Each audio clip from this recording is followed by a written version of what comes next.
Imagine you are walking down a busy street, people everywhere, and then you see someone collapse on the sidewalk. You stop, your heart jumps, you look around expecting someone to rush over, but no one moves. Everyone sees what you see, and yet the crowd just stands there, frozen. And here is the part that will unsettle you most. You probably would not move either, not because you are cruel, not because you do not care, but because of something buried deep in the way your brain processes other people. This is the bystander effect. And once you understand what is actually happening inside your mind, you will never look at a crowd the same way again. It started with a murder. March 13th, 1964. New York City. A young woman named Kitty Genovese was attacked outside her apartment building. The assault lasted over half an hour. Witnesses heard screams. Lights in nearby apartments turned on. People looked out their windows. Almost no one called for help. Two researchers decided to find out why.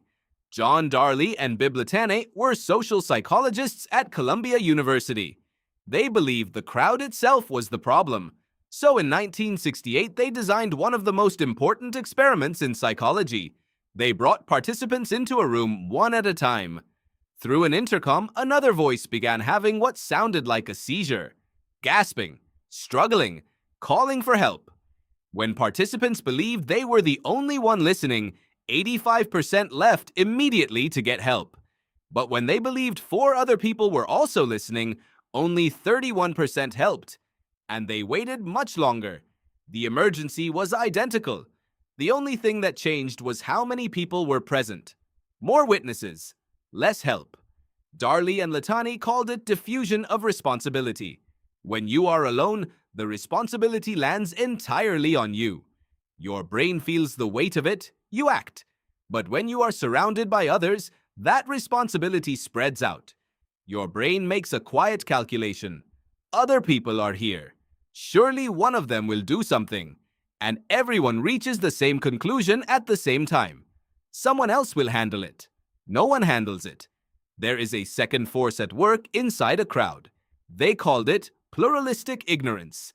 You are unsure if something is an emergency, so you look at the people around you for a signal, and every single person is doing the exact same thing. Everyone is trying to look calm because they do not want to overreact. So the crowd mirrors itself into an action. Everyone sees calm people and concludes there must not be an emergency. You misread the crowd. The crowd misread you. And the person on the ground is still waiting. A 2019 study analyzed real surveillance footage from public incidents across 3 countries. They found that in 90% of cases, at least one bystander did intervene. But the more people were present, the longer it took. In a medical emergency, seconds become everything. Now think about your own life.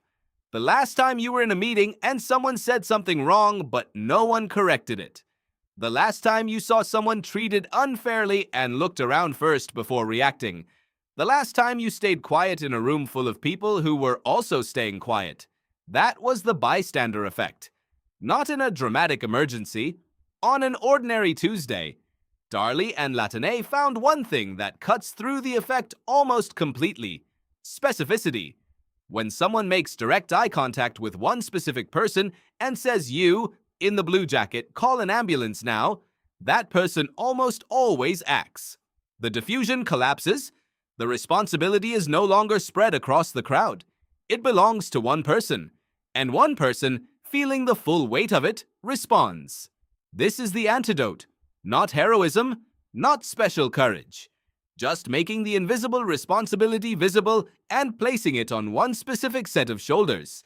So the next time you are in a crowd and something is wrong, do not wait for the group.